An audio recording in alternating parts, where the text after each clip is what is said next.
Okay guys, so magandang araw sa inyong lahat. So ito na naman yung aking inverter. So may kunting kaalaman ako guys sa pagbili ng inverter guys, kasi gaya ko na baguhan. So nalalaman ko huli na, no? So para sa kaalaman nating lahat guys,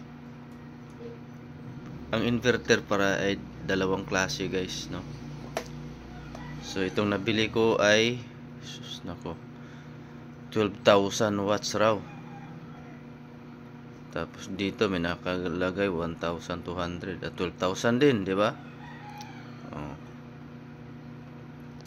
Grabe kataas. Dinagdagan siguro to ng isang zero or dalawa. So balik tayo guys doon sa ating topic.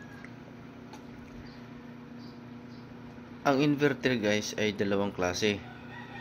Meron palang modified sine inverter at saka pure sine inverter.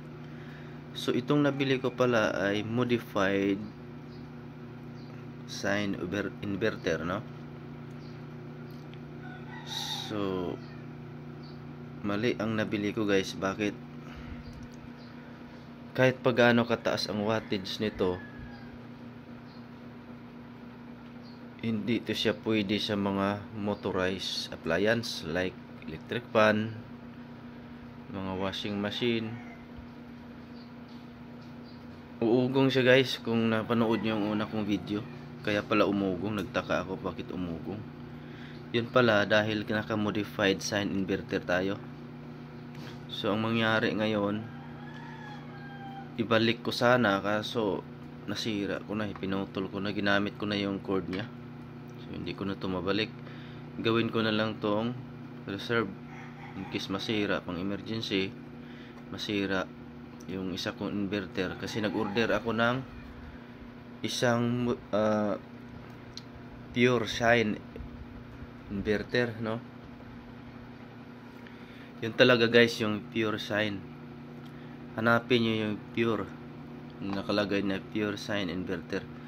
Yun ang kailangan natin sa lahat na yon, mapailaw man at saka motorized appliance like ceiling fan, electric fan. Yan, walang ugong siya guys eh. Hindi na mangyari yung ugong. Kung ano yung nasa 220 outlet natin, yun ganun din doon sa pure sine.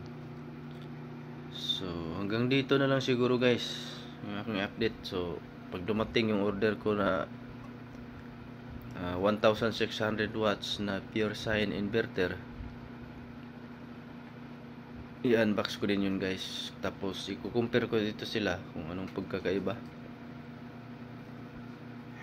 So in-order ko pa lang sa Shopee.